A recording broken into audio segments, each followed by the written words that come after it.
Ülkemizde hizmete giren çocuk izlem merkezlerinden bir tanesi de yaklaşık 5 ay önce Bitlis ilimizde açıldı.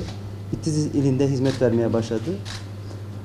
Değerli arkadaşlar, günümüz dünyasında yetişkinlerimizin de maruz kalmış olduğu birçok suça ne yazık ki çocuklarımız da maruz kalmakta.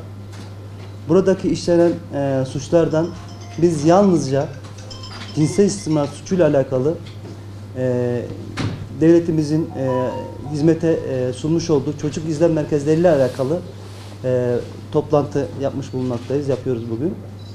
Çocuk izlem merkezlerindeki amaç daha önce cinsel istismar gibi bir suça maruz kalmış çocuklarımız kolluk, savcılık ve adli tıp gibi birçok kuruma giderek burada defalarca yaşamış olduğu travma tekrarlanmaktaydı.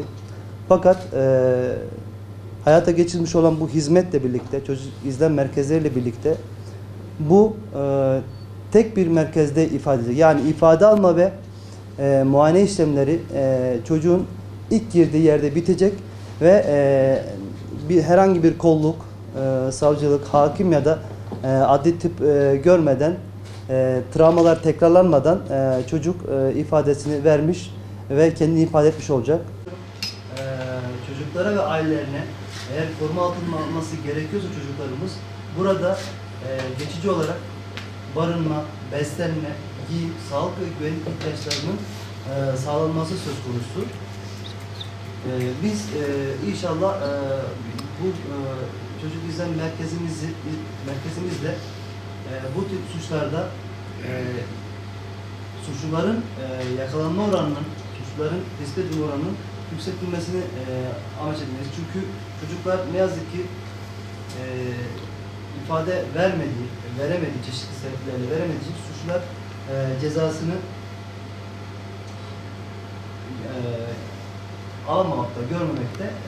Biz inşallah buranın etkin ve verimli bir hizmetiyle çocuklarımızın ifadeleriyle bu tip suçların cezasız kalmaması adına hep birlikte bugün de zaten ÇİM olarak, yani Çocuk İzlem Merkezi İl Koordinasyon Kurulu olarak burada alacağımız kararlarla bunu tesis etmeye uğraşacağız. Adına buranın hayata geçirilmesi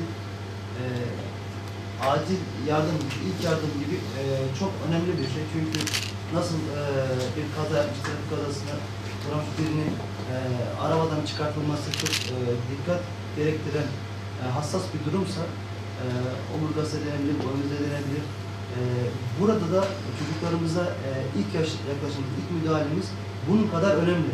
Hatta yani bir yangından ya da selden, depremden nasıl bir kazada diye çıkartırken dikkat etmemiz gerekiyor. Zarar vermemek adına çok yoğun bir performans sergilememiz gerekiyorsa aynı bu şekilde bu çocuk izlem merkezimizde bunu çocukların cinsel istismarı konusunda uygulayacak.